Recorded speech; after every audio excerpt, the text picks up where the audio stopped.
near the banks of the Nile in southern Egypt in 1896.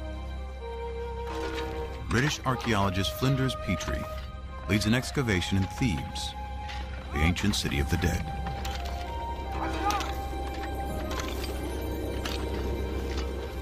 Here he unearths one of the most important discoveries in biblical archaeology.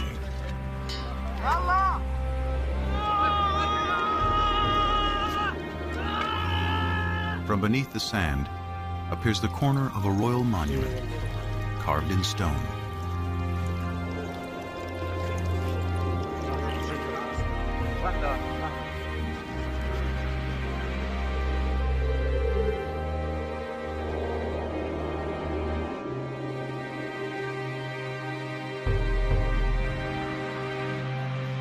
Dedicated in honor of Pharaoh Merneptah, son of Ramses the Great, it became known as the Merneptah Stela. Today, it is in the Cairo Museum. This stela is what the Egyptians would have called a triumph stela, a victory stela, commemorating victory over foreign peoples. Most of the hieroglyphic inscription celebrates Merneptah's triumph over Libya, his enemy to the west. But almost as an afterthought, he mentions his conquest of people to the east in just 2 lines. The text reads, Ashkelon has been brought captive, Gezer has been taken captive, Yanoam in the North Jordan Valley has been seized, Israel has been shorn, its seed no longer exists. History proves the pharaoh's confident boast to be wrong. Rather than marking their annihilation, Merneptah's stela announces the entrance onto the world stage of a people named Israel. This is priceless evidence for the presence of an ethnical group called Israel in the central highlands of southern Canaan. The well-established Egyptian chronology gives the date as 1208 BC.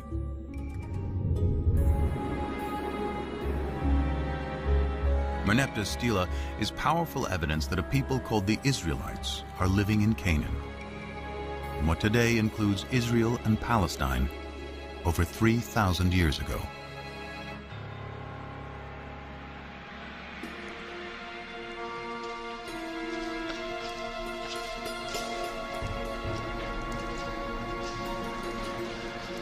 The ancient Israelites are best known through familiar stories that chronicle their history.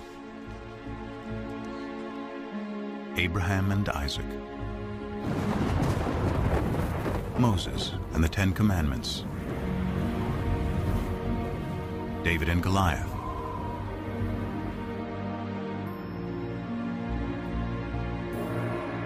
it is the ancient Israelites who write the Bible.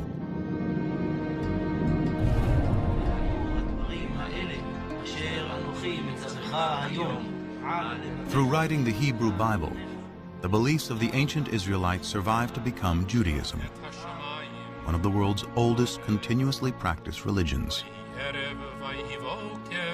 And it is the Jews who give the world an astounding legacy: the belief in one God.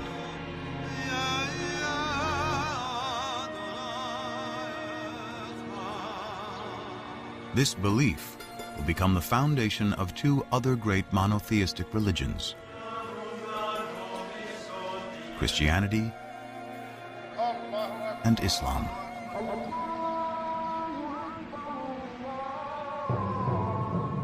Often called the Old Testament to distinguish it from the New Testament, which describes the events of early Christianity, today the Hebrew Bible and a belief in one God are woven into the very fabric of world culture.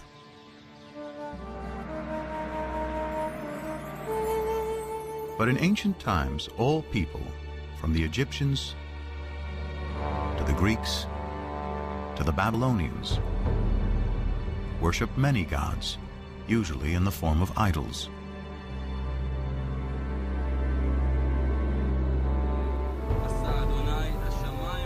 How did the Israelites, alone among ancient peoples, discover the concept of one God? How did they come up with an idea that so profoundly changed the world?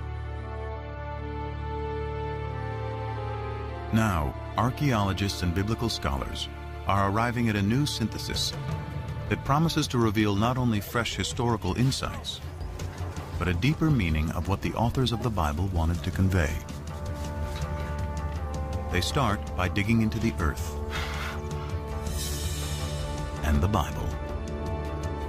You cannot afford to ignore biblical text, especially if you can isolate a kind of kernel of truth behind these stories, and then you have the archaeological data.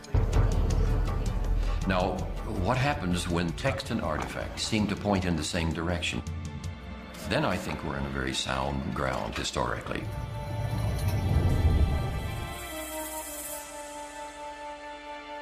Scholars search for intersections between science and scripture. The earliest is the victory stela of the Egyptian pharaoh Merneptah from 1208 BC.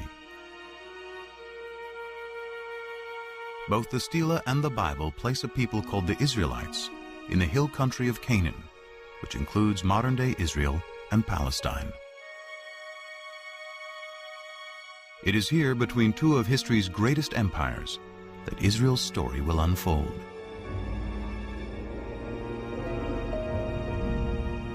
The way to understand Israel's relationship to the superpowers, Egypt and Mesopotamia on either side, is to understand its own sense of its fragility as a people.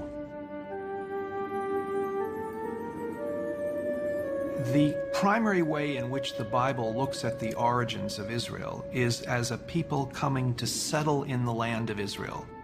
It's not indigenous. It's not a native state.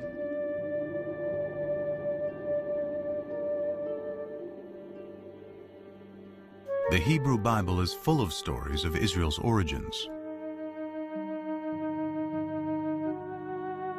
The first is Abraham, who leaves Mesopotamia with his family and journeys to the Promised Land, Canaan.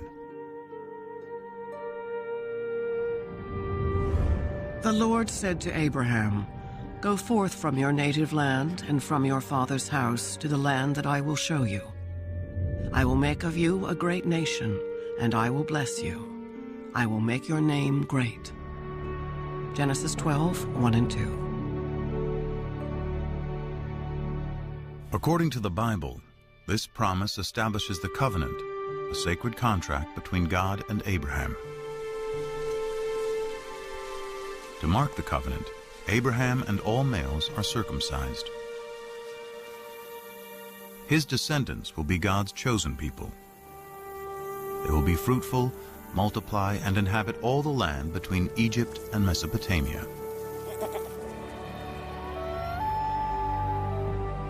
In return, Abraham and his people, who will become the Israelites, must worship a single God.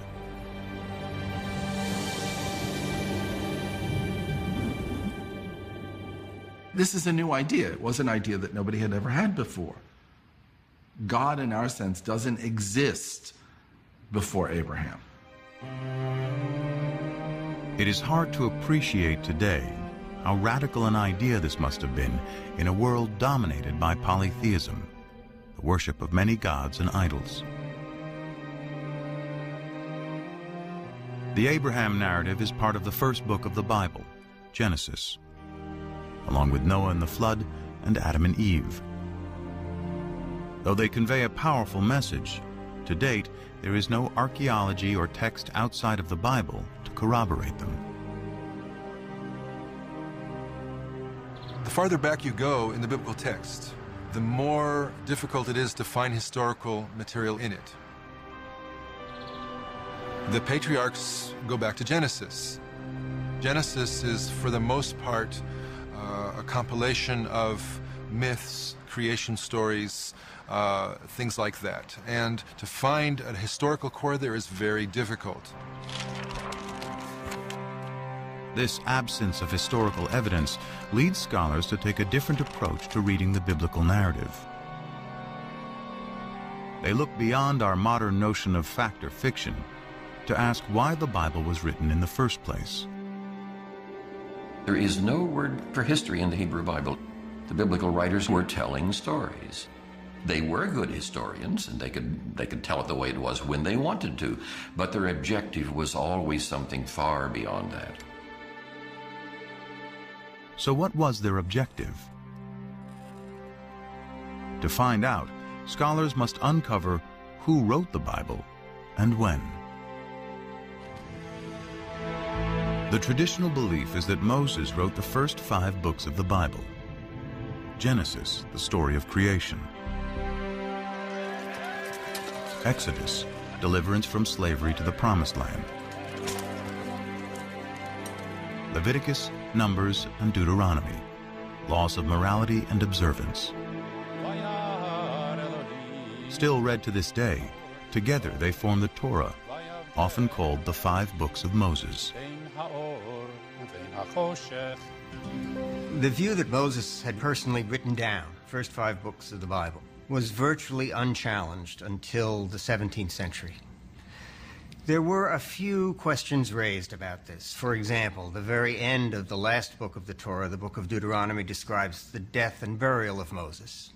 And so some rabbis said, well, Moses couldn't have written those words himself because he was dead and was being buried.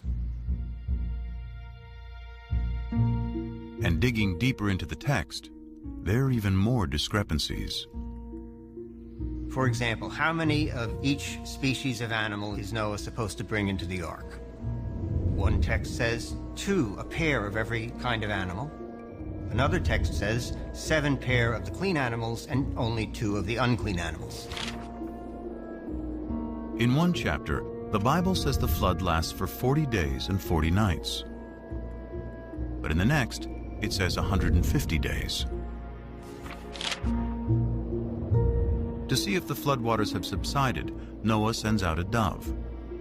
But in the previous sentence, he sends a raven. There are 2 complete versions of the flood story interwoven on the same page.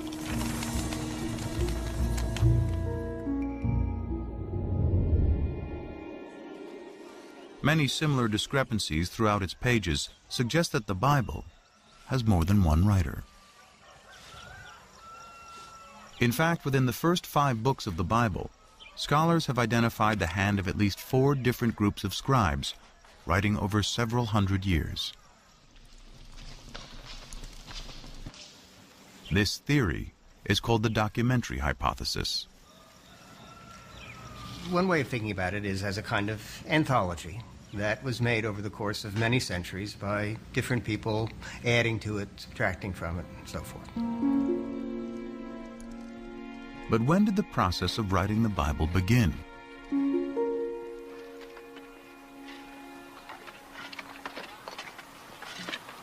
Tel Zayit is a small site on the southwestern border of ancient Israel that dates back to biblical times. Since 1999, Ron Tappy has been excavating here. As I was taking aerial photographs from the cherry picker, a volunteer notified his square supervisor that he thought he had seen some interesting marks, scratches, possibly letters, incised in a stone. Tappy excavated the rock and brought it back to his lab at the nearby kibbutz. It was only then that he realized he had more than a simple inscription. Dalet.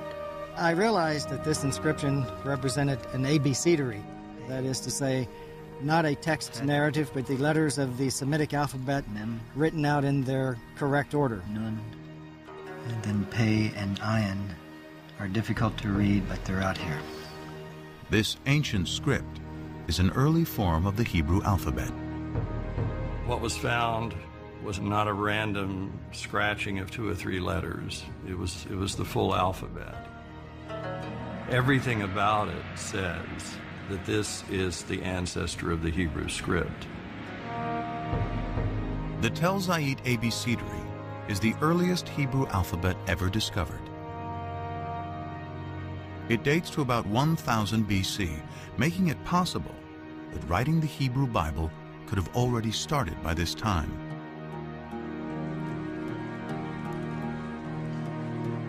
To discover the most ancient text in the Bible, scholars examine the Hebrew spelling, grammar, and vocabulary. The Hebrew Bible is a collection of literature written over about 1,000 years. And as with any other language, Hebrew naturally changed quite a bit over those 1,000 years. The same would be true of English. I'm speaking English of the 21st century, and if I were living in Elizabethan times, the words I choose, the syntax I use would be quite different. Scholars examine the Bible in its original Hebrew in search of the most archaic language, and therefore the oldest passages. They find it in Exodus, the second book of the Bible.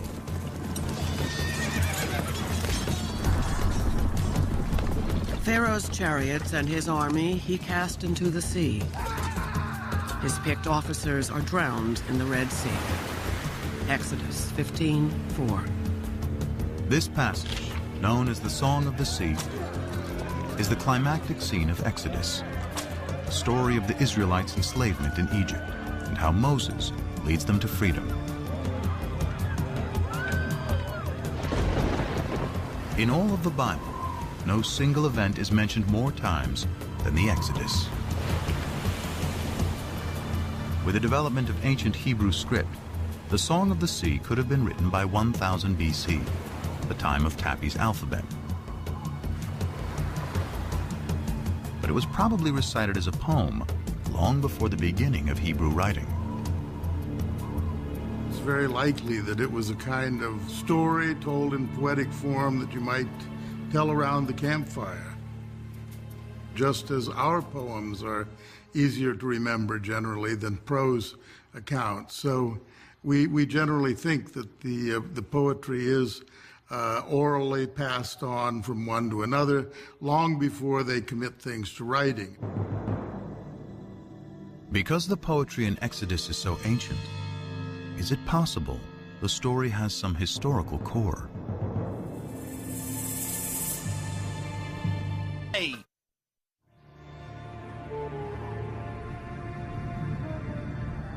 Here in the eastern Nile Delta of Egypt, in a surreal landscape of fallen monuments and tumbled masonry, archaeologists have uncovered a lost city. Inscribed on monuments throughout the site is the name of Ramses II, one of the most powerful Egyptian rulers. It is Ramses who is traditionally known as the Pharaoh of the Exodus. Ancient Egyptian texts call the city Piramesi, or House of Ramses, a name that resonates with the biblical story of Exodus.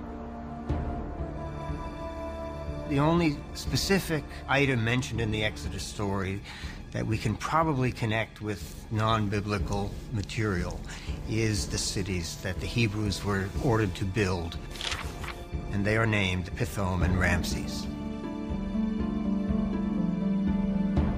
Scholars agree that the biblical city Ramses is the ancient Egyptian city Piramesi. Its ruins are here in present-day Tanis. Most of the Egyptologists identified Piramesi, the Ramses town, with Tanis, because here you have an abundance of Ramesside monuments. This convergence between archaeology and the Bible provides a time frame for the Exodus. It could not have happened before Ramses became king around 1275 BC. And it could not have happened after 1208 BC, when the stela of Pharaoh Merneptah, Ramses II's son, specifically locates the Israelites in Canaan.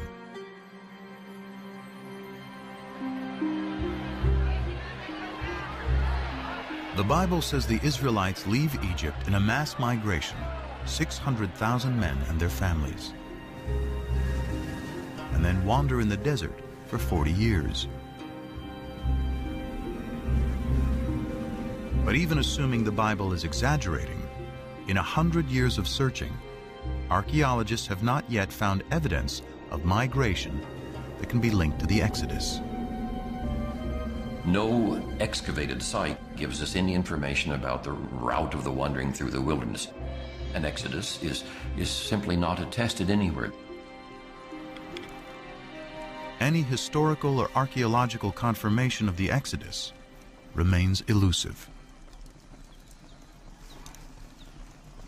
Yet scholars have discovered that all 4 groups of biblical writers contributed to some part of the Exodus story.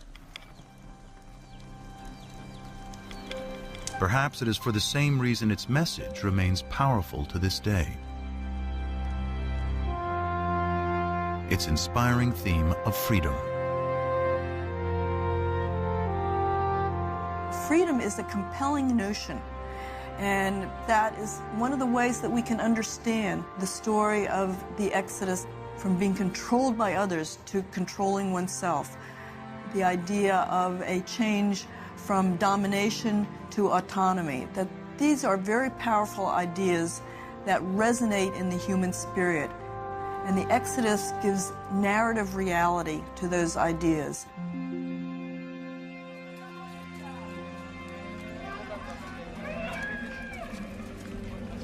Following the Exodus, the Bible says God finally delivers the Israelites to the Promised Land, Canaan. Archaeology and sources outside the Bible reveal that Canaan consisted of well-fortified city-states, each with its own king, who in turn served Egypt and its pharaoh. The Canaanites, a thriving Near Eastern culture for thousands of years, worshipped many gods in the form of idols.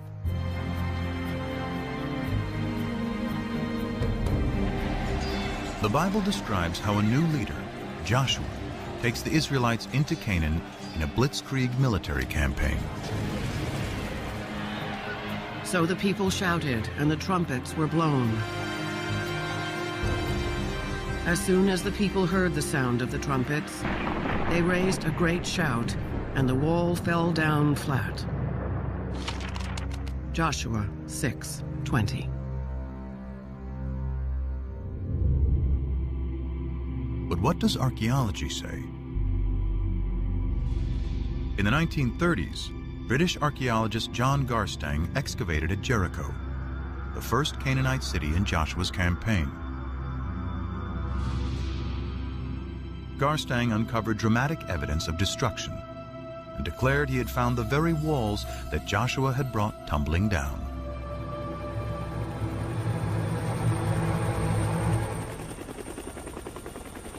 And at what the Bible describes as the greatest of all Canaanite cities, Hatzor, there is more evidence of destruction.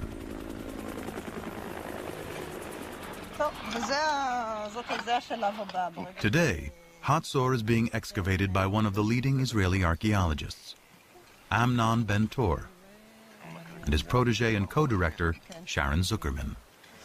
I'm walking through a passage between 2 of the rooms of the Canaanite palace of the kings of Hatzor. Signs of the destruction you can still see almost everywhere. You can see the dark stones here, and most important, you can see how they cracked into 1,000,000 pieces.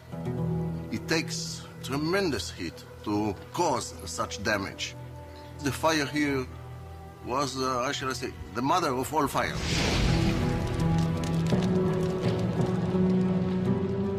And there's another Canaanite city-state that Joshua and his army of Israelites are credited with laying waste.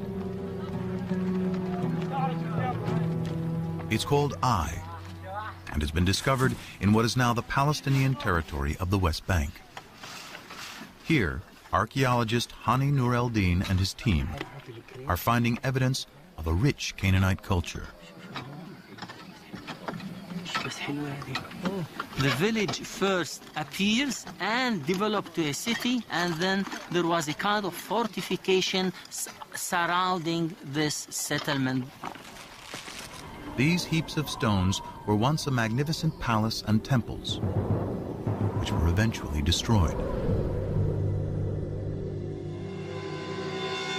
But when the archaeologists date the destruction, they discover it occurred about 2200 BC. They date the destruction of Jericho to 1500 BC, and Hatzor's to about 1250 BC. Clearly, these city-states were not destroyed at the same time. They range over nearly 1,000 years.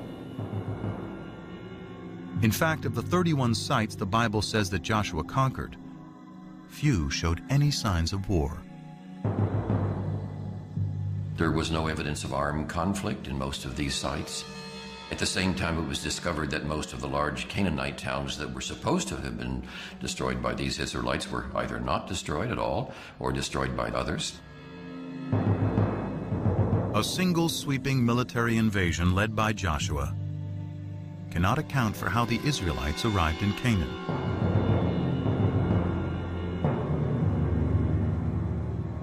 But the destruction of Hatzor does coincide with the time that the Merneptah Stela locates the Israelites in Canaan. So who destroyed Hatzor? Amnon Ben Tor still believes it was the Israelites who destroyed the city. But his co-director, Sharon Zuckerman, has a different idea. The final destruction itself consisted of the mutilation of statues of kings and gods. It did not consist of signs of war or of any kind of fighting. We don't see weapons in the street like we see in other sites that were destroyed by foreigners. So if there was no invasion, what happened? Bobby, just be careful about the stones there, okay? Excavations reveal that Hatzor had a lower city of commoners, serfs and slaves, and an upper city with a king and wealthy elites. Zuckerman finds within the grand palaces of elite Hatzor areas of disrepair and abandonment. To archaeologists, signs of a culture in decline and rebellion from within.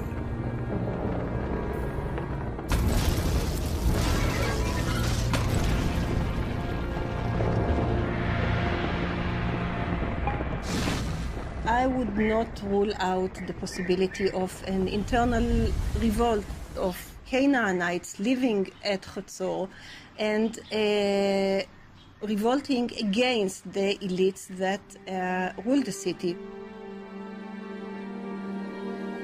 In fact, the entire Canaanite city-state system, including Hatzor and Jericho, breaks down.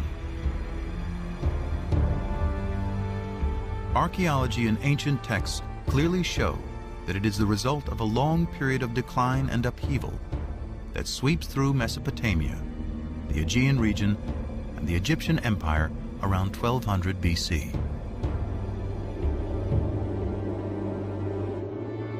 And when the dust, as it were, settles, when we can begin to see what takes the place of this great state system, we find a number of new peoples suddenly coming into focus in a kind of void that is created with the dissolution of the great state system.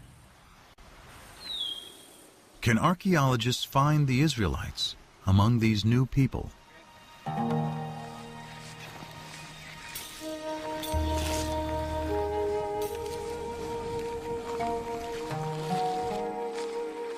In the 1970s, archaeologists started wide-ranging surveys throughout the central hill country of Canaan.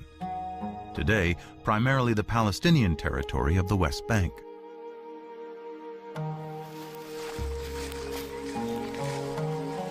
I was teaching at that time. We used to take students and go twice a week to the highlands.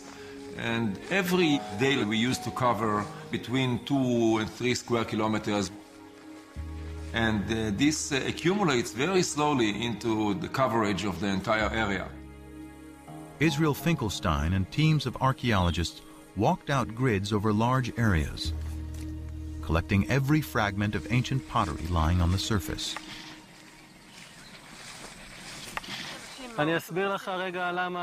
Over 7 years, he covered nearly 400 square miles, sorting pottery and marking the locations of where it was found on a map. By dating the pottery, Finkelstein discovered that before 1200 BC, there were approximately 25 settlements. He estimated the total population of those settlements to be 3,000 to 5,000 inhabitants. But just 200 years later, there's a very sharp increase in settlements and people. Then you get this boom of population growing and growing. Then we are speaking about 250 sites. And the population grows also 10 times, from a few thousand to 45,000 or so. Now, this is very dramatic and cannot be explained as natural growth. This rate is impossible in ancient times.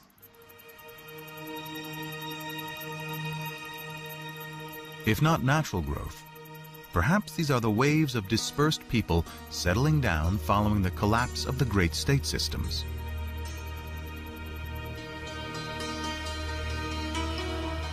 Then, more evidence of a new culture is discovered. A new type of simple dwelling never seen before. And it's in the exact location where both the Merneptah Stela and the Bible place the Israelites. The sites in which this type of house appears throughout the country, this is where Israelites lived. And they are sometimes even called the Israelite house, the Israelite type house. The people who lived in those villages seem to be arranged more or less in a kind of an egalitarian society because there are no major architectural installations. If you look at the finds are relatively poor. Pottery is more or less mundane. I don't want to offend the early settlers or the early Israelites. Very little art. Curiously, the mundane pottery found at these new Israelite villages is very similar to the everyday pottery found at the older Canaanite cities like Hatzor.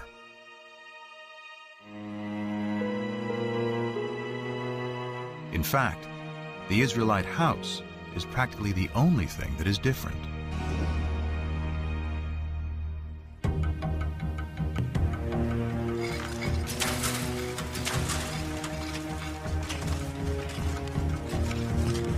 This broad similarity is leading archaeologists to a startling new conclusion about the origins of the ancient Israelites. The notion is that most of the early Israelites were originally Canaanites, displaced Canaanites. The Israelites were always in the land of Israel. They were natives, but they were different kinds of groups. They were basically the have-nots. So what we're dealing with is a movement of peoples, but not an invasion of armed hordes from outside, but rather a social and economic revolution. Ancient texts describe how the Egyptian rulers and their Canaanite vassal kings burdened the lower classes of Canaan with taxes and even slavery. A radical new theory based on archaeology suggests what happens next. As that oppressive social system declines, families and tribes of serfs, slaves, and common Canaanites seize the opportunity. In search of a better way of life, they abandon the old city-states and head for the hills.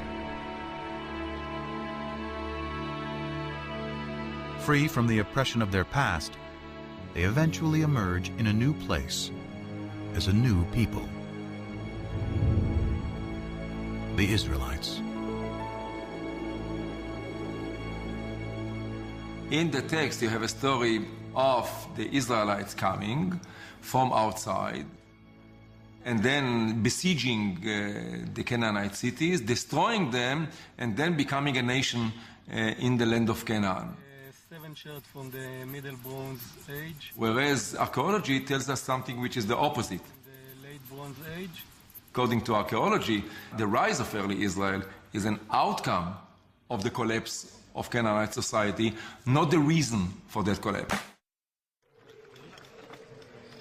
Archaeology reveals that the Israelites were themselves originally Canaanites.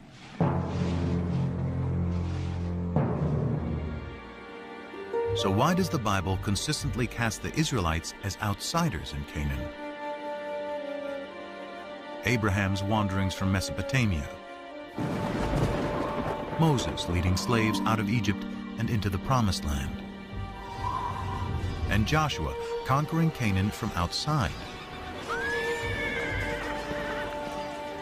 The answer may lie in their desire to forge a distinctly new identity.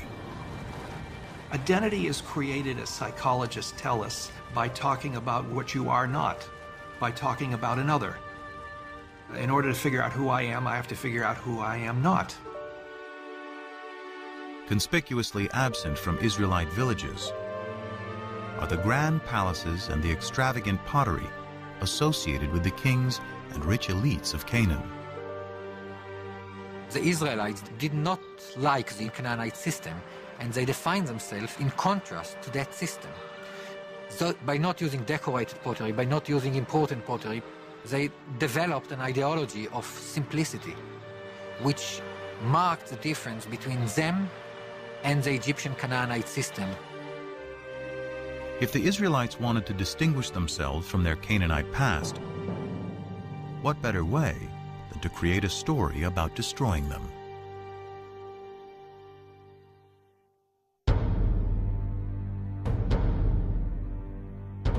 But the stories of Abraham, Exodus, and the conquest serve another purpose.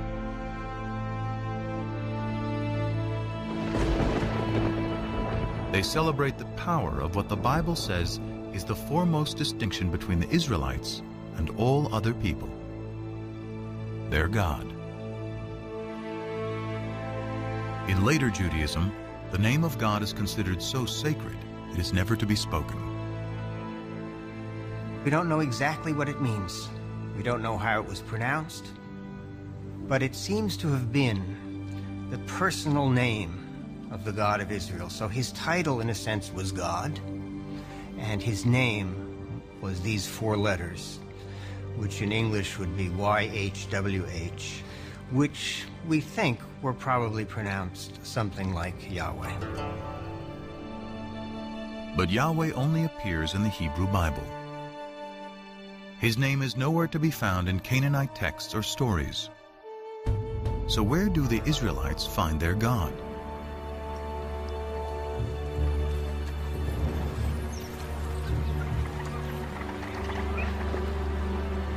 The search for the origins of Yahweh leads scholars back to ancient Egypt.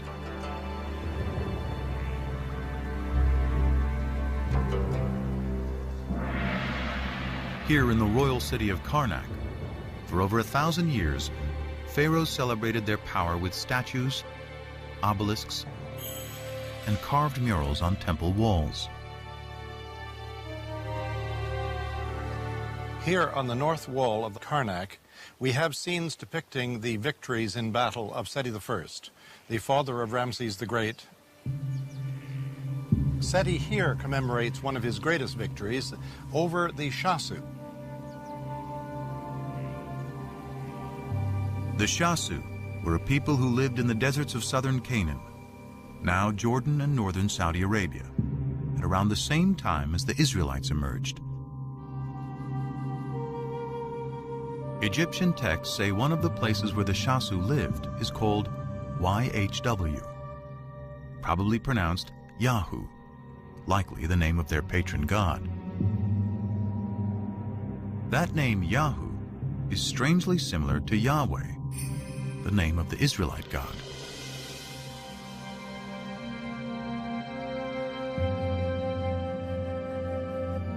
In the Bible, the place where the Shasu lived is referred to as Midian. It is here, before the Exodus, the Bible tells us Moses first encounters Yahweh in the form of a burning bush. Come no closer. Remove the sandals from your feet, for the place on which you are standing is holy ground. God also said to Moses, "Thus you shall say to the Israelites, Yahweh, the God of your ancestors, has sent me to you. This is my name forever, and this my title for all generations." Exodus 3, 5 and 15. So we have in Egyptian sources something that appears to be a name like Yahweh in the vicinity of Midian. Here is Moses in Midian, and there a deity appears to him and reveals his name to Moses as Yahweh. These tantalizing connections are leading biblical scholars to re-examine the Exodus story.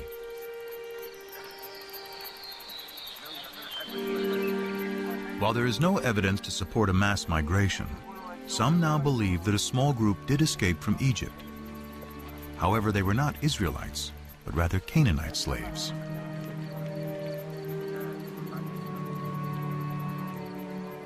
On their journey back to Canaan, they pass through Midian, where they are inspired by stories of the Shasu's god, Yahu. There was probably a group of people who fled from Egypt and had some divine experience. It was probably a small group demographically, but it was important, at least in ideology.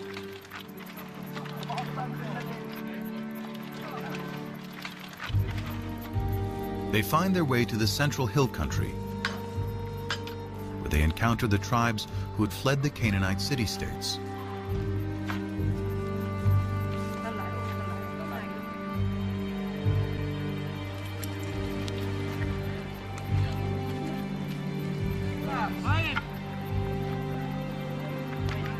Their story of deliverance resonates in this emerging egalitarian society.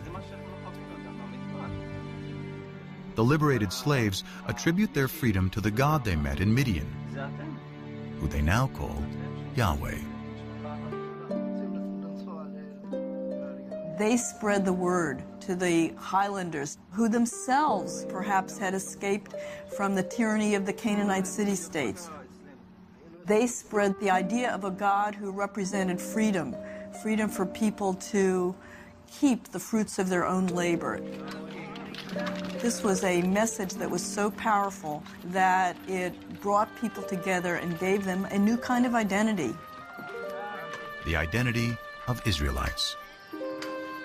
They are a combination of disenfranchised Canaanites, runaway slaves from Egypt, and even nomads settling down. The Bible calls them a mixed multitude. According to the Hebrew Bible, early Israel was a motley crew, and we know that's the case now. But these people are bound together by a new vision. And I think the revolutionary spirit is probably there from the beginning. The chosen people may actually be people who chose to be free.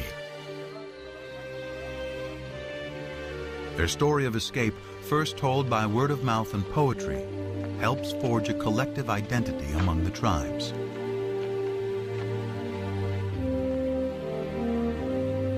Later, when written down, it will become a central theme of the Bible. Exodus and divine deliverance. Deliverance by a God who comes from Midian, exactly where the Bible says. Adopted by the Israelites to represent their exodus from slavery to freedom.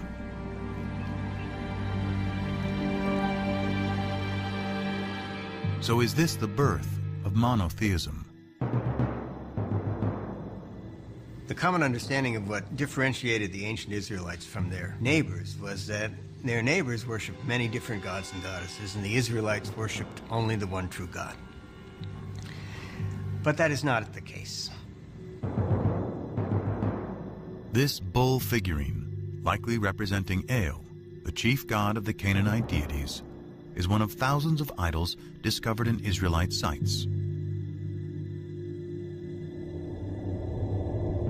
The Israelites frequently worshipped other gods. Now, maybe they weren't supposed to, but they did. So at least on a practical level, many, if not most, Israelites were not monotheists. The Bible's ideal of the Israelite worship of one God will have to wait.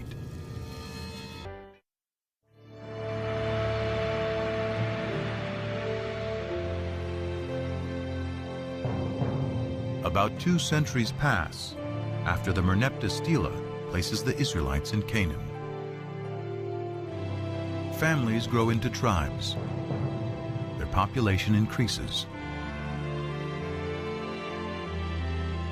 Then, about 1000 BC, one of the Bible's larger-than-life figures emerges to unite the 12 tribes of Israel against a powerful new enemy. David put his hand into the bag. He took out a stone and slung it.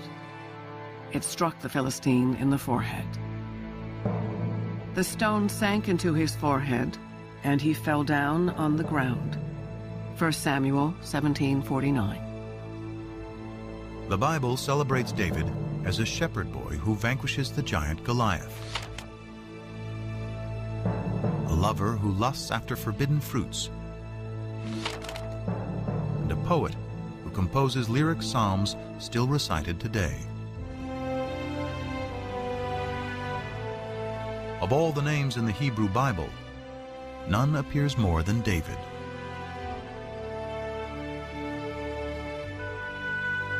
Scriptures say David creates a kingdom that stretches from Egypt to Mesopotamia. He makes Jerusalem his royal capital. And in a new covenant, Yahweh promises that he and his descendants will rule forever. David's son Solomon builds the temple where Yahweh, now the national God of Israel, will dwell for eternity. The kingdom of David and Solomon, one nation united under one God, according to the Bible. Now, some skeptics today have argued there was no such thing as a united monarchy. It's a later biblical construct, and particularly a construct of modern scholarship. In short, there was no David. As one of the biblical revisionists has said, David is no more historical than King Arthur. But then, in 1993, an amazing discovery literally shed new light on what the Bible calls ancient Israel's greatest king. Gila Cook was finishing up some survey work with an assistant at Tel Dan, a biblical site in the far north of Israel today. The excavation was headed by the eminent Israeli archaeologist Avraham Biran. It was near the end of the day, and Cook was getting her last measurements when she hears a yell from below. And it was Biran in his booming voice yelling, "Gila, let's go." And so I waved to him, hold it, and continued working. Okay. After being summoned by Biran a second time, Cook had her assistant load her up. And she started down the hill.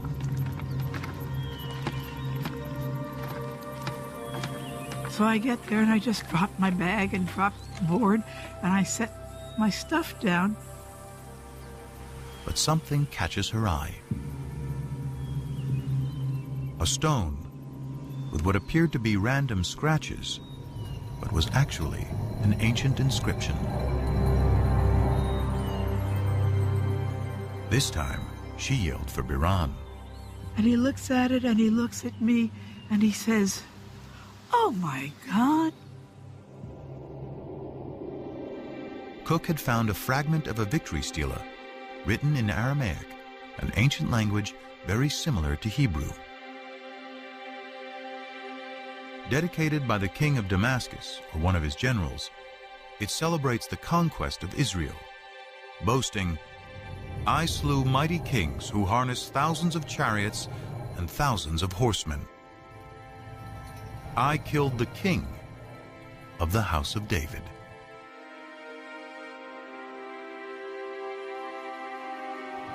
Those words, the house of David, make this a critical discovery. They are strong evidence that David really lived. Unlike Genesis, the stories of Israel's kings move the biblical narrative out of the realm of legend and into the light of history. The later we come in time, the firmer ground we stand on. We have better sources, we have more written sources, we have more contemporary eyewitness sources. When the biblical chronology of Israel's kings can be cross-referenced with historical inscriptions, like the Tel Dan Stela, they can provide scholars with fairly reliable dates. King David is the earliest biblical figure confirmed by archaeology to be historical. And most scholars agree he lived around 1000 BC, the 10th century. Could any of the Bible have been written during David's reign? The earliest Hebrew alphabet, discovered by Ron Tappy, carved on a stone at Tel Zait, provides an enticing clue. Off this wall here. The stone was incised with this alphabet. The stone was then used to build the wall, and the structure itself suffered massive destruction by fire sometime near the end of the 10th century BCE. The find is even more significant because Tel Zait was a biblical backwater on the fringes of David's kingdom. Surely if there was a scribe that could write this alphabet that far away, way out in the boondocks at the extreme western boundary of the kingdom, surely if there was a scribe that could do that out there, there were scribes, much more sophisticated scribes, back in the capital. Could these scribes have been in the court of King David and his son Solomon? Could they have been the earliest biblical writers?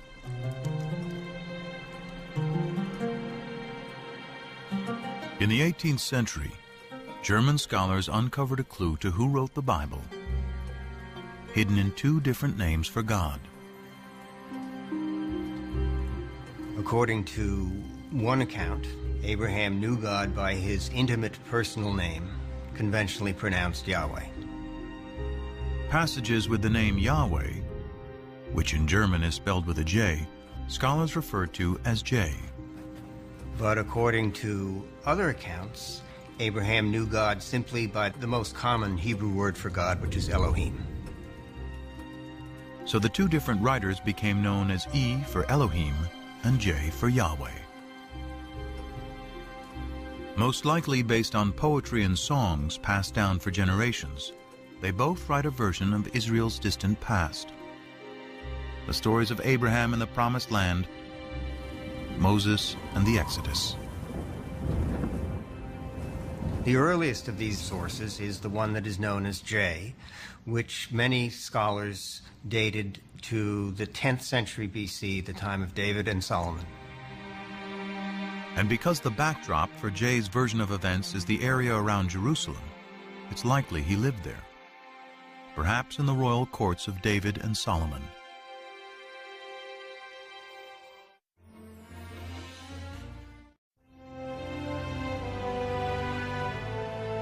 Of all the names in the Hebrew Bible, none appears more than David.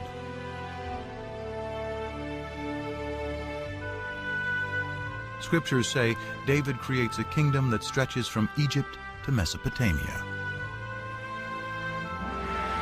He makes Jerusalem his royal capital, and in a new covenant, Yahweh promises that he and his descendants will rule forever.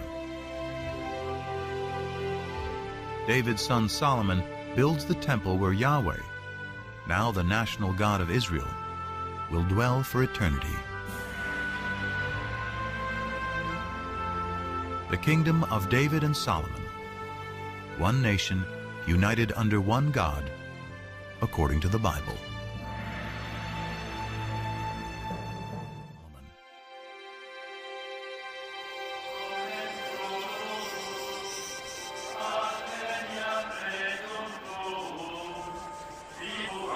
For over 100 years, archaeologists have searched Jerusalem for evidence of the kingdom of David.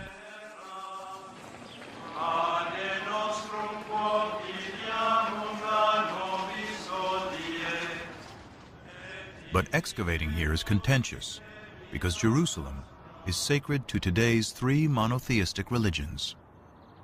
For Christians, Jesus comes in his final week to worship at the Jerusalem temple. He's crucified, he's buried, he's resurrected in the city of Jerusalem.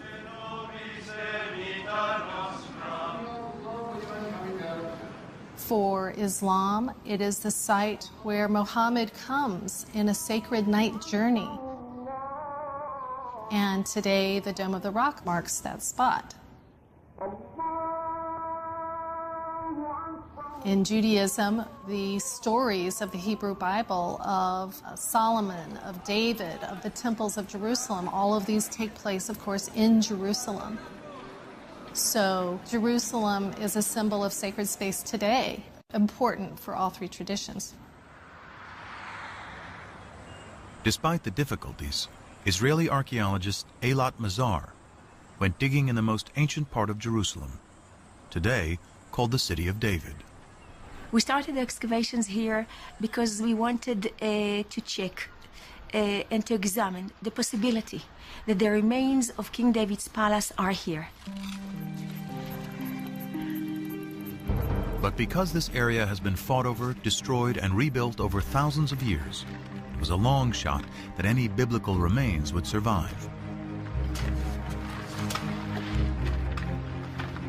But then, large walls started to appear, 3 meter wide, 5 meter wide, and then we saw that it goes all directions. It goes from east, 30 meters to the west, and we don't see the end of it yet. Such huge walls can only be part of a massive building. And Mazar believes her excavations to date represent only 20% of its total size.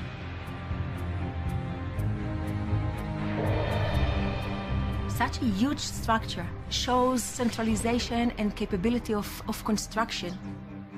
It can be only royal structure. This huge complex may be evidence of a kingdom. But is it David's kingdom?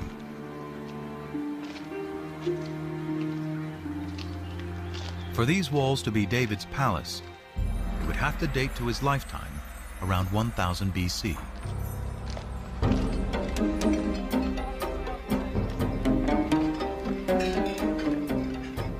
The problem is stone walls can never be dated on their own.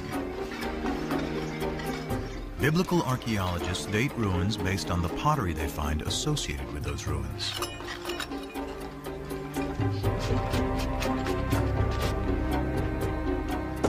Pottery dating is based on two ideas. Pottery styles evolve uniformly over time. And the further down you dig, the further back in time you go. If pottery style A comes from the lowest stratum, then it is earlier than pottery style B that comes from the stratum above it. By analyzing pottery from well-stratified sites, excavators are able to create what they call a relative chronology. But this chronology is floating in time without any fixed dates.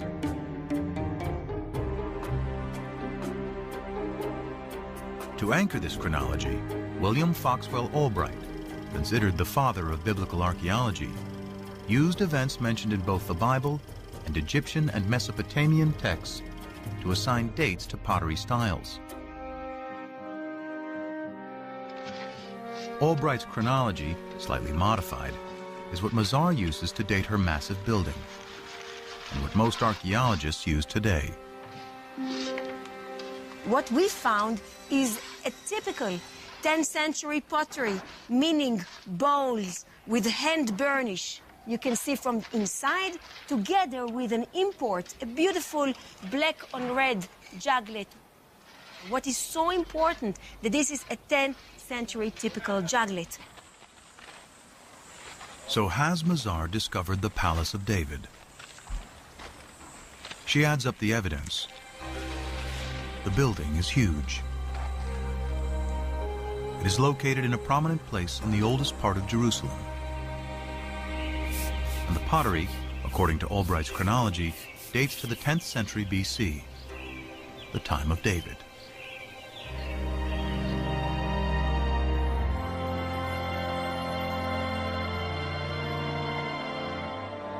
Mazar believes she has indeed found the Palace of David.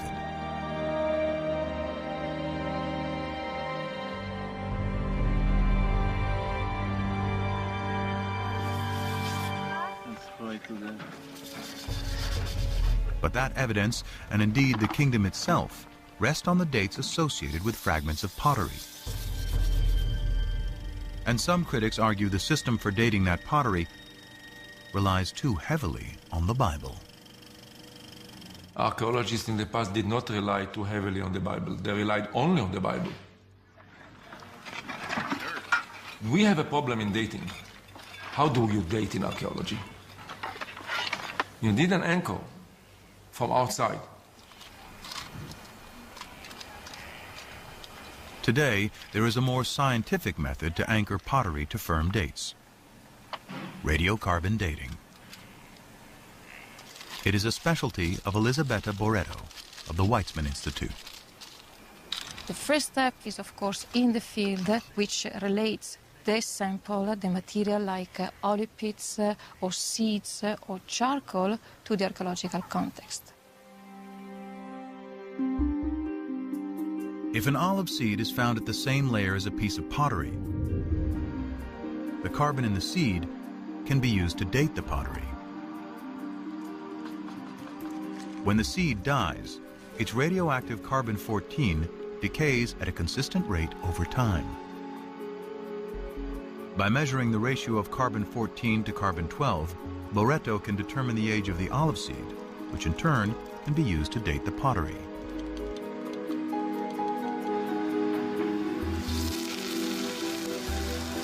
Boretto has meticulously collected and analyzed hundreds of samples from over 20 sites throughout Israel.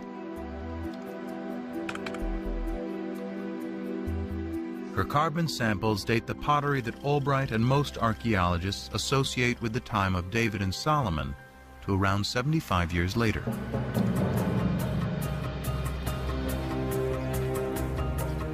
For events so long ago, this may seem like a trivial difference.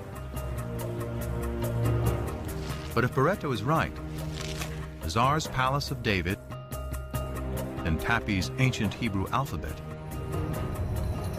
have to be redated. This places them in the time of the lesser-known kings Omri, Ahab, and his despised wife Jezebel, all worshippers of the Canaanite god Baal. With no writing or monumental building, suddenly the kingdom of David and Solomon is far less glorious than the Bible describes. So David and Solomon did not rule over a big territory. It was a small chiefdom, if you wish, with just a few settlements, very poor, the population was limited, there was no manpower for big conquests, and so on and so forth.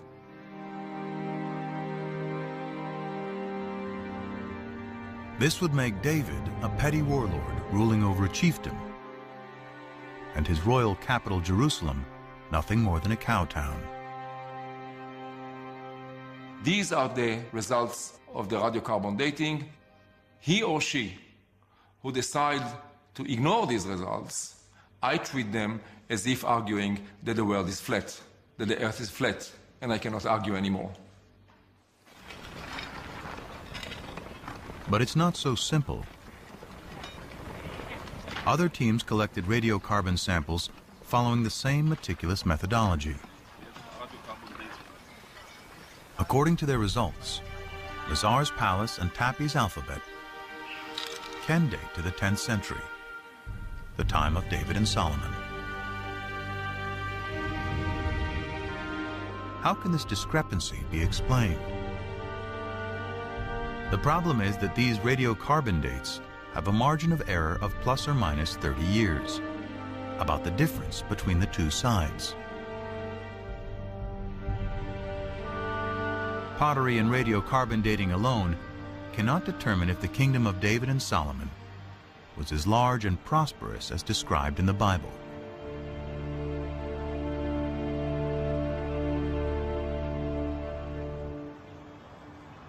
Fortunately, The Bible offers clues of other places to dig for evidence of this kingdom. The Bible credits David with conquering the kingdom, but it is Solomon, his son, who is the great builder. This was the purpose of the forced labor which Solomon imposed. It was to build the house of Yahweh and the wall of Jerusalem, Hatzor, Megiddo, and Gezer. 1 Kings 9:15.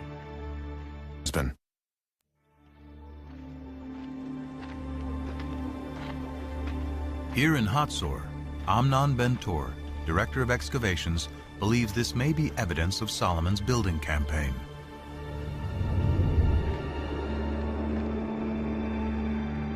Archaeologists call it a six-chambered gate, a massive entryway fortified with towers and guardrooms.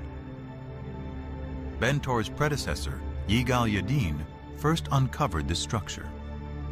It turned out to be a six-chambered gate, and Yadin immediately remembered that a very, very similar gate was excavated at Gezer, and then Chicago University excavated this gate here at Megiddo. Stunned by the similarity of these three gates, Yadin recalled the passage in the Bible. Here we have a wonderful connection of the biblical passage as it shows up in archaeology. Three monumental gates, all based on the same plan, would seem to be powerful evidence not only of prosperity, but also of a central authority. Throughout its history, the Israelites had been divided into tribes, then into kingdoms, north and south. The locations of these strikingly similar gates in both regions suggest a single governing authority throughout the land.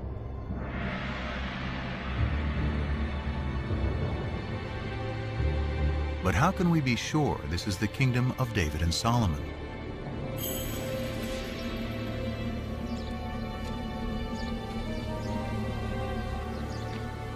The answer, once again, lies in Egypt. The head-smiting scene which you see on this wall commemorates a military campaign conducted by Pharaoh Shishak, or Sheshonq, the founder of Dynasty 22 in Egypt. The Egyptian pharaoh Shishak invades Israel, an event the Bible reports and specifically dates to 5 years after Solomon's death, during the reign of his son Rehoboam.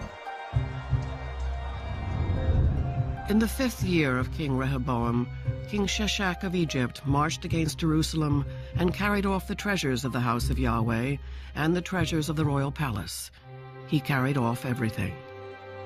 1 Kings 14:25 and 26.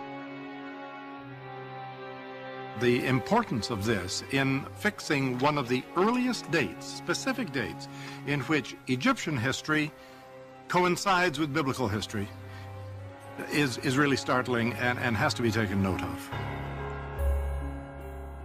This stunning convergence between the Bible and Egyptian history gives a firm date for the death of Solomon. Shishak's campaign, according to the well-established Egyptian chronology, dates to 925 BC. And the Bible says Solomon dies 5 years earlier, which means 930 BC. This is further evidence that David and Solomon lived in the 10th century.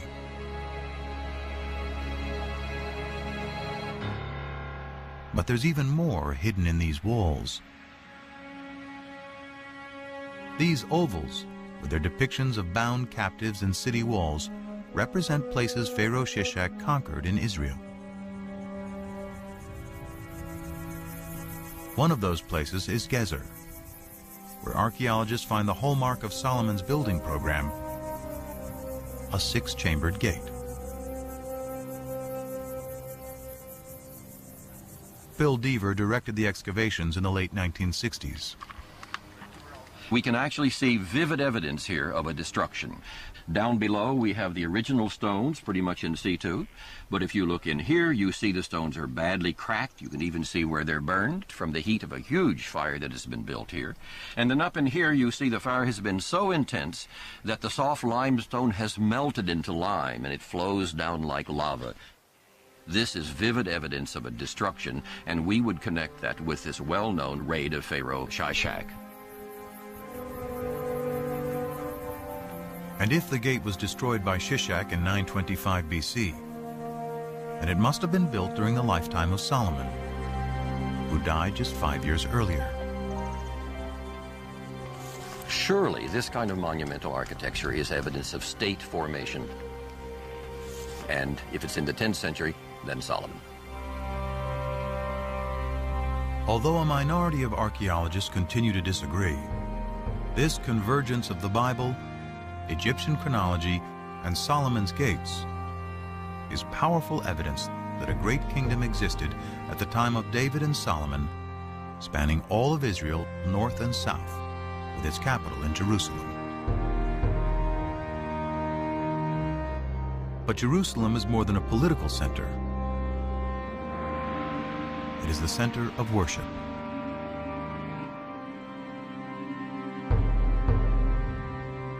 The magic of Jerusalem is the magic of the temple. One temple for the one God. The result is that Jerusalem and the temple emerge as powerful symbols not just of the oneness of God, but also of the oneness of the Jewish people. The worship of the ancient Israelites bears little resemblance to Judaism today. It centered around the temple, built by David's son Solomon, and seen as Yahweh's earthly dwelling. To understand how the ancient Israelites worshiped their God, scholars must discover what the temple looked like and how it functioned. But although archaeologists know where its remains should be, it is impossible to dig there. It lies under the third holiest site in Islam, which includes the Dome of the Rock.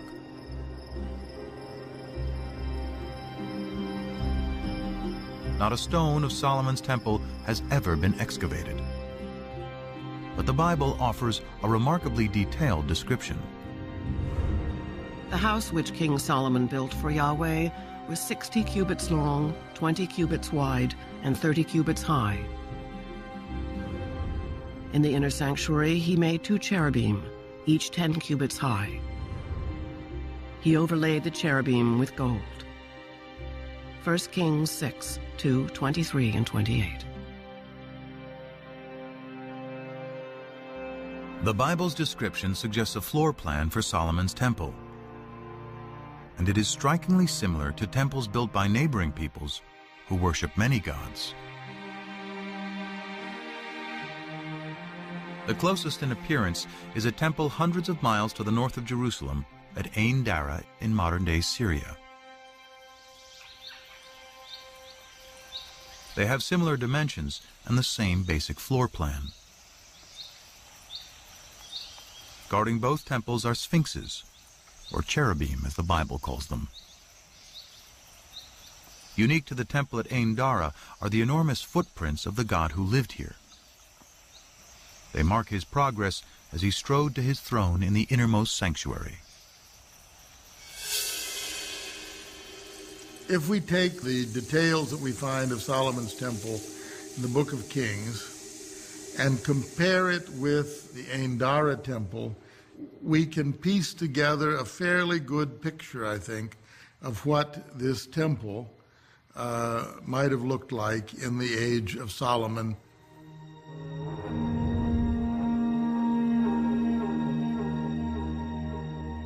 Now it is possible to reconstruct with some confidence how Solomon's temple may have looked and how the ancient Israelites worshiped their God. Out front was an enormous altar. Beyond that was a porch area that led into the inside of the temple. There was a room, the holy place, And then beyond that, the most sacred room, the Holy of Holies, where tradition says the Ark of the Covenant held the tablets of the law. And this room was considered to be the most sacred site on earth because it is the room where God's presence could be found.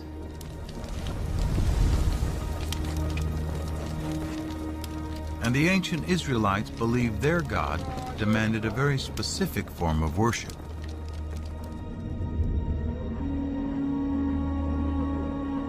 Evidence of this survives today on Mount Gerizim in Palestine.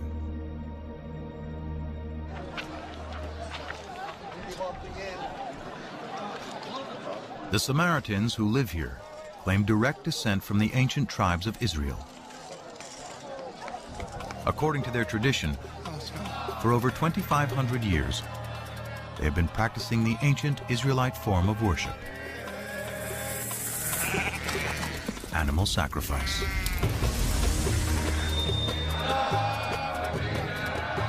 The primary function is to make a connection between our mundane world and the divine world.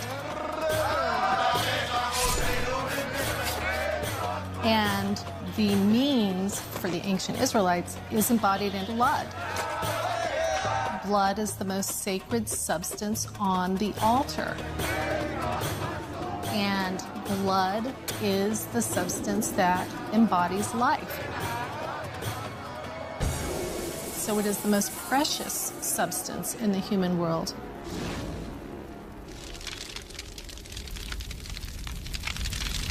But while the priests were offering sacrifice to Yahweh in the temple, many Israelites were not as loyal.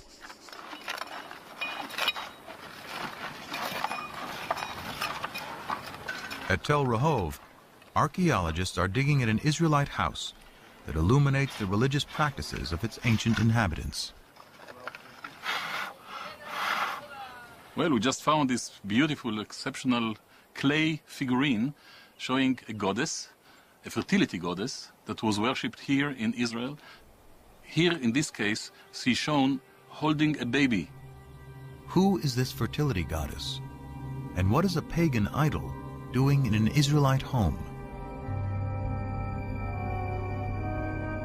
Dramatic evidence as to her possible identity first surfaced in 1968. Bill Deaver was carrying out salvage excavations in tombs in southern Israel when a local brought him an inscription that had been robbed from one of them. When I got home and brushed it off, I thought I was going to have a heart attack.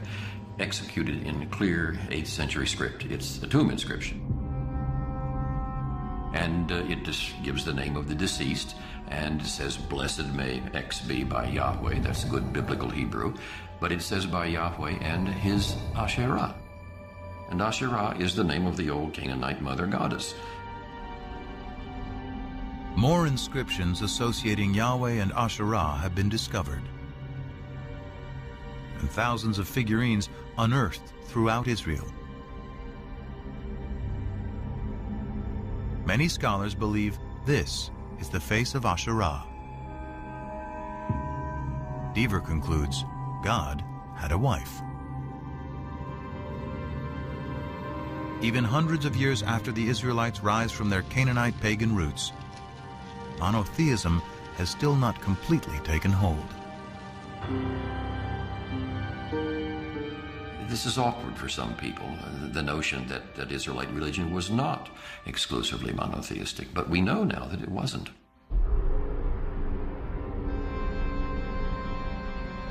The Bible admits the Israelites continue to worship Asherah and other Canaanite gods, such as Baal.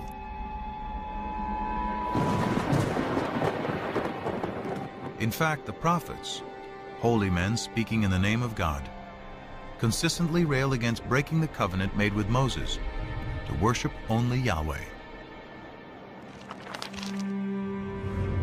The more I called them, the more they went from me. They kept sacrificing to the Baals and offering incense to idols. Hosea 11:2. The Israelites had made a contract with God, If they kept it, God would reward them. If they broke it, he would punish them. He would punish them by using foreign powers as his instruments. Events seemed to fulfill the prophet's dire predictions. Soon after Solomon's death, the 10 northern tribes rebel and form the northern kingdom of Israel.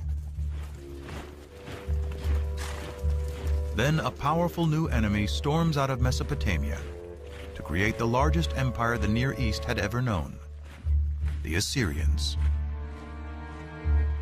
The Assyrians were the overpowering military force, and Israel and Judah, the two states that the Bible talks about as the states making up the people Israel, fell under the sway of the Assyrian juggernaut.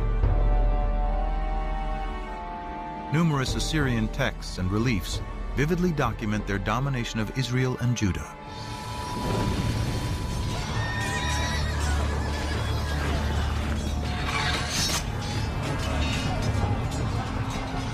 In 722 BC, the Assyrian army crushes the northern kingdom.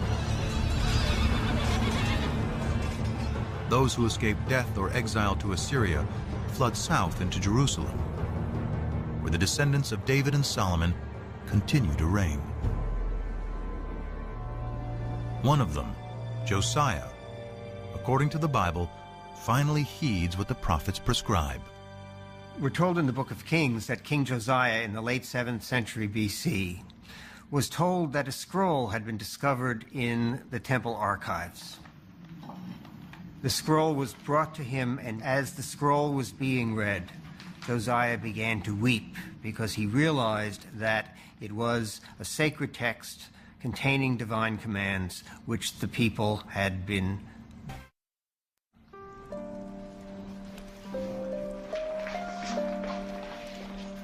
Scholars believe that the lost scroll is part of the 5th book of the Torah, Deuteronomy, a detailed code of laws and observance.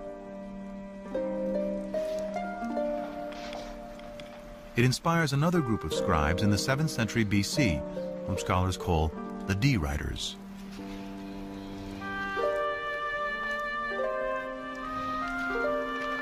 According to the documentary hypothesis, after J and E, D is the third group of scribes who write part of the Hebrew Bible. D retells the Exodus story and reaffirms the covenant Moses made between God and the Israelite people. You should love the Lord your God because he has loved you. He has loved you more than any other nation. So the divine love for Israel requires a corresponding loyalty to God, an exclusive loyalty to God. And Deuteronomy, more than other parts of the Bible, is insistent that only the God of Israel is to be worshipped. To enforce the covenant, Josiah orders that idols and altars to all other deities be destroyed. The book of Deuteronomy contains the clearest prohibition of the worship of other gods, the 10 Commandments. I am Yahweh, your God. You shall have no other gods before me.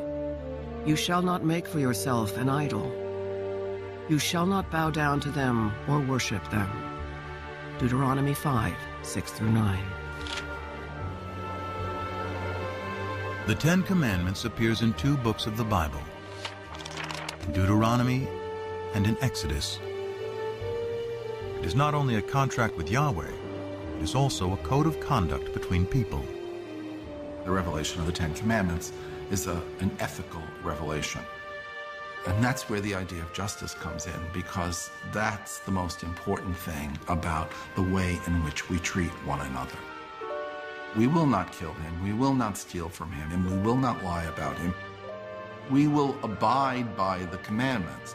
The commandments, as God himself repeatedly says through the later prophets, are already written on the hearts of human beings. By associating the belief in one God with moral behavior, the 10 Commandments establishes a code of morality and justice for all, the ideal of Western civilization. Despite Josiah's reforms, the ancient Israelites continued to worship other gods. Their acceptance of one God and the triumph of monotheism begins with a series of events vividly attested through archaeology, ancient texts, and the Bible.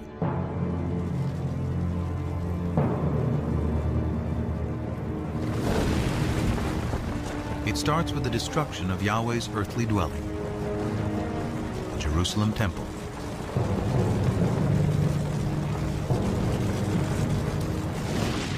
In 586 BC, after defeating the Assyrians, a new Mesopotamian empire invades Israel. The Babylonians ransack the temple and systematically burn the sacred city.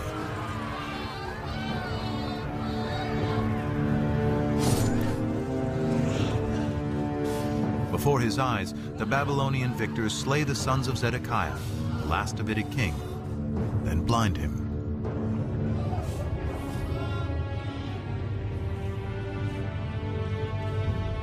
The covenant, the promise made by Yahweh to his chosen people and to David, that his dynasty would rule eternally in Jerusalem, is broken. After 400 years, Israel is wiped out. The destruction of Jerusalem created one of the most significant theological crises in the history of the Jewish people.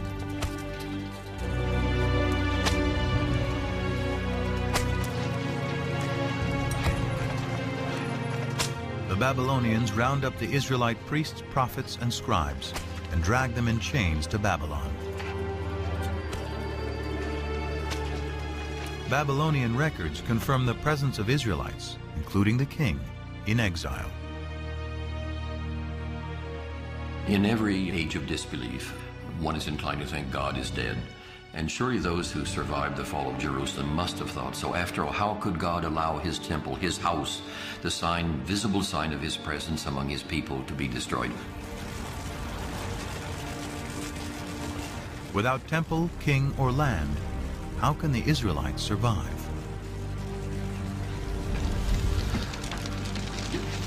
Their journey begins with the ancient scrolls, which some scholars speculate were rescued from the flames of the destruction. Among the exiles from Jerusalem to Babylon were priests from the temple. And they seem to have brought with them their sacred documents, their sacred traditions. According to the widely accepted documentary hypothesis, it is here in Babylon, far from their homes in Israel, that priests and scribes will produce much of the Hebrew Bible as it is known today. Scholars refer to these writers as P, or the priestly source. It was P who took all of these earlier traditions, the J source, the E source, the D source, and other sources as well, and combined them into what we know as the Torah, the first 5 books of the Bible. But more than just compiling, P edits and writes a version of Israel's distant past, including the Abraham story, that provides a way for the Israelites to remain a people and maintain their covenant with God.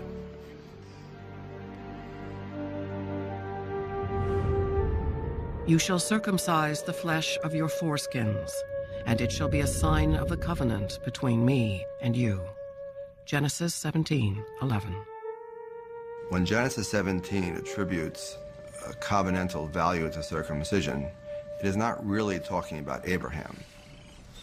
It is really talking about the exiles of the 6th century BCE, who, far from their native home, were desperately trying to find a way to reaffirm their difference. Therefore, they began to look at circumcision as not simply another practice, but rather as the marker of the covenant, and they attributed this view back to Abraham.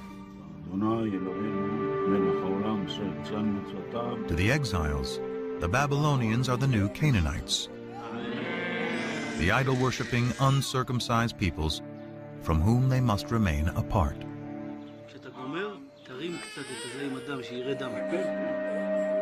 But the Abraham story with its harrowing tale of a father's willingness to sacrifice his own son, is also about the power of faith.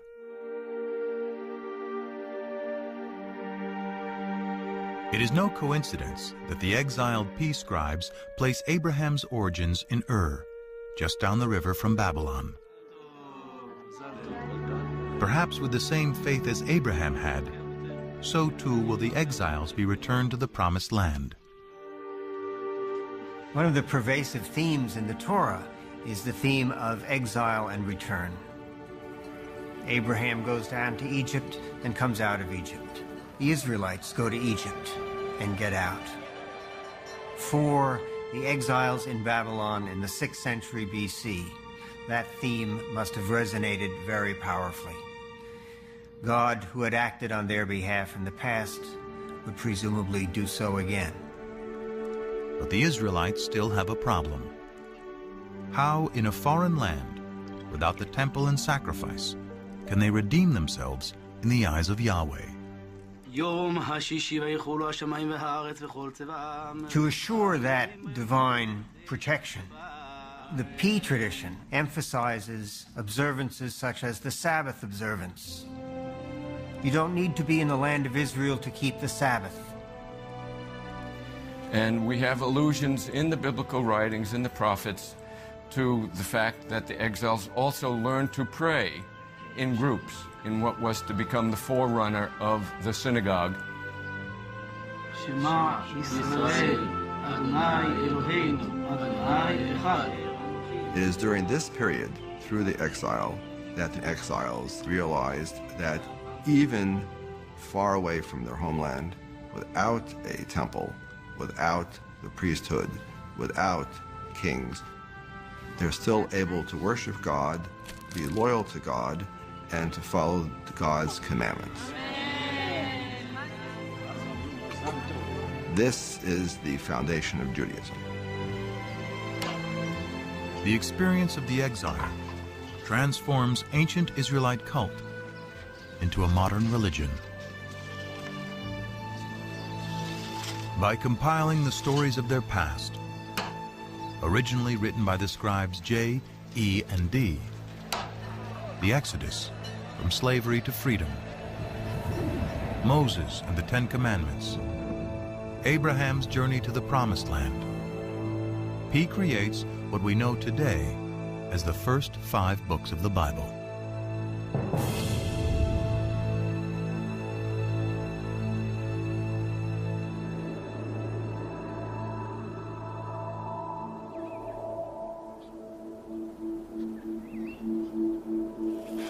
Though this theory is widely accepted, physical evidence of any biblical text from the exile or earlier is hard to come by.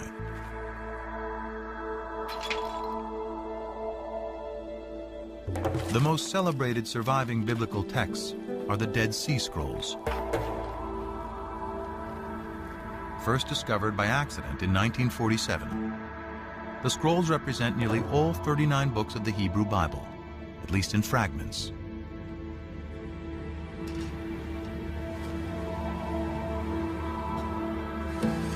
They survived because they were deposited in the perfect environment for preservation: the hot, dry desert. Archaeologists suspect there were at least hundreds more scrolls throughout Israel. But because they were written on papyrus or animal skins, they have long since decomposed. Even though the earliest of the Dead Sea Scrolls date to the 3rd and 2nd centuries BC, that doesn't mean that they're the first copies or examples of this work that were ever written. It means that they already stand in a line of tradition that had been established by the time the scrolls were written.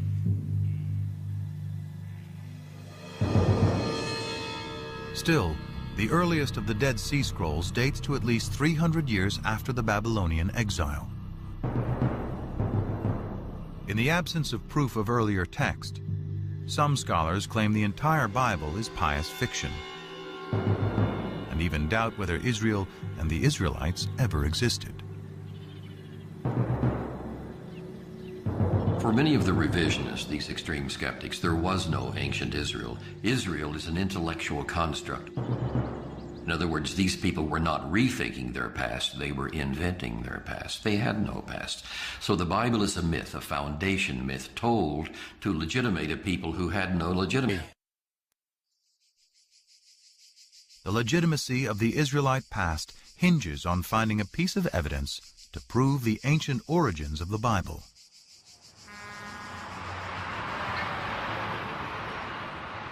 What would be the discovery of a lifetime starts outside the walls of Jerusalem in an old cemetery. We came here and excavated 7 of these burial caves. The burial caves date back to the 7th century BC, somewhere around the time of King Josiah. But the caves were found looted, so we didn't anticipate too much. Gabriel Barkai instructed a 13-year-old volunteer to clean up a tomb for photographs. Instead of that, he was bored, he was alone, and he had a hammer, and he began banging on the floor. But the floor turned out to be a fallen ceiling. And beneath it were some artifacts that had escaped the looters.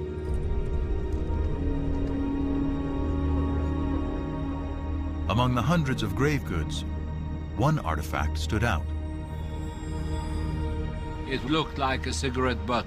It was cylindrical, about 1 inch in size, about ½ an inch in diameter, and it was very clear it is made of silver. It was some kind of a tiny scroll. A second, slightly smaller scroll was also found, and both were taken to the labs at the Israel Museum. But unraveling the scrolls to see if they contain a readable inscription could risk destroying them completely. Andy Vaughn was one of the epigraphers on the project. Archaeology is basically a destructive science. In order to learn anything, you have to destroy what's there. Gabriel Barkai and his team had to make a decision. Does one unroll these amulets or does one preserve them? They decided that it was worth the risk, and hindsight would tell us that they could not have been more correct. Through painstaking conservation, technicians devised a special method for unrolling the scrolls and revealing their contents. I went over there and I was amazed to see the whole thing full of very delicately scratched, very shallow characters. The first word that I could decipher already on the spot was Yud Hey Vav Hey, which is the 4-lettered, unpronounceable name of God. Further investigation revealed more text and a surprisingly familiar prayer, still said in synagogues and churches to this day.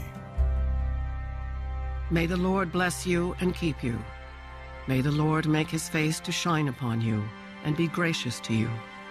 May the Lord lift up his countenance upon you and give you peace. Numbers 6:24-26.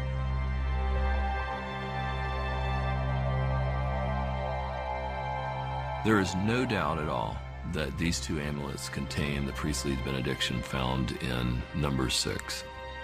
These inscriptions are thus very important because they're the earliest references we have to the written biblical narratives. The archaeological context was very clear because it was found together with pottery dating back to the 7th century BC.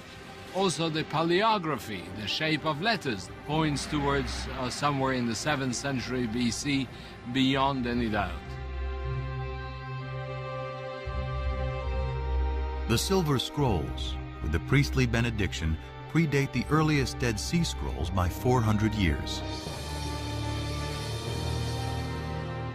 It is an amazing find, proving that at least some verses of the Bible were written in ancient times during the reign of King David's descendants. By giving us text from before the Babylonian exile, the Silver Scrolls confirm that the Hebrew Bible is created from poetry, oral traditions, and prayers that go back to the time of Josiah's D-writer, and likely beyond to writers E and J.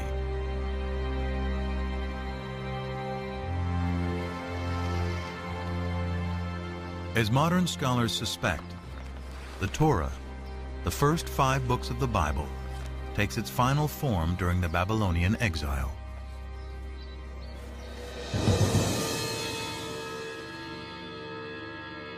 But dwarfed by the mighty temples and giant statues of Babylonian gods, the Israelites must also confront the fundamental question: why did their God, Yahweh, forsake them? In the ancient world, if your country was destroyed by another country, it meant that their gods were more powerful than your God. And the natural thing to do was to worship the more powerful God. But the survivors continued to worship Yahweh and struggled to understand how this could have happened. They resort first to a standard form of explanation, which is found elsewhere in the ancient Near East. We must have done something wrong to incur the wrath of our God. It's out of this that comes the reflection that polytheism was our downfall. There is, after all, only one God. The Israelites abandon the folly of polytheism. Monotheism triumphs, and the archaeological evidence proves it. Before the destruction of the first temple, wherever we dig, in whatever part of the Judean country, we find sanctuaries, and more often we find hundreds and thousands of figurines, even in Jerusalem itself. But after the destruction, there are none. We are speaking about 1,000 in before, and nothing, completely nothing at all after. Monotheism is well ensconced, firmly ensconced. So something major happened, which is very hard to trace. But that was a searing experience, that time of the exile. Through the experience of the exile and writing the Bible, the concept of God, as it is known today, is born. In a way, P created something that was much greater, because it was greater than any individual land or kingdom. It was a kind of a universal religion based on a creator God, not just a God of a single nation, but the God of the world, the God of the universe. This moves Yahweh into the realm of being a universal deity who has the power to affect what happens in the whole universe. This makes the God of ancient Israel the universal God of the world that resonates with people, at least in Jewish, Christian, and Muslim tradition to this very day.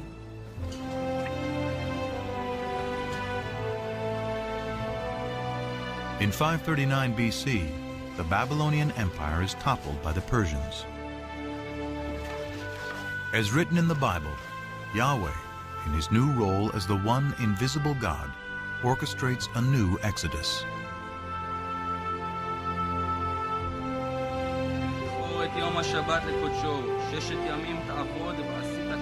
Among one group of returning exiles is the prophet Ezra.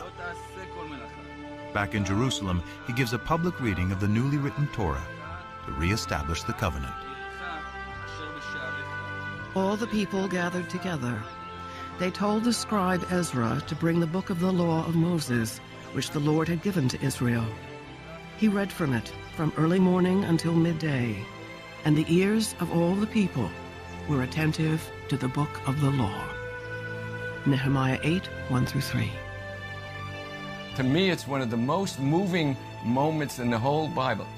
Ezra returns with the Bible in his hands, so we have the feeling that the process begun in the exile is finally finished, and Ezra has a copy.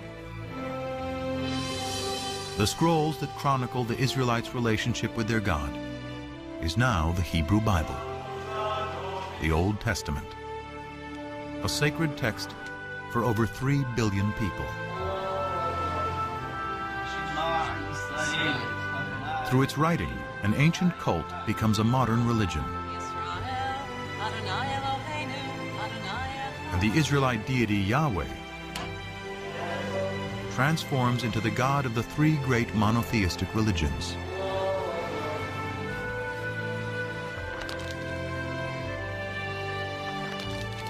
Through its teachings, the Bible established a code of morality and justice, aspirations that resonate through the ages.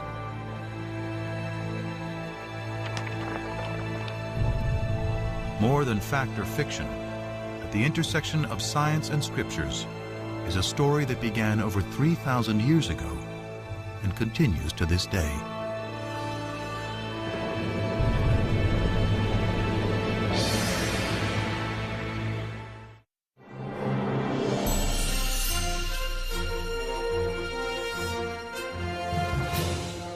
If you are passionate about documentaries, log on to view more programs, read articles, and join the discussion online at sbs.com.au/documentary. DVDs of this program can be purchased for educational use from VEA by calling 1-800-034-282.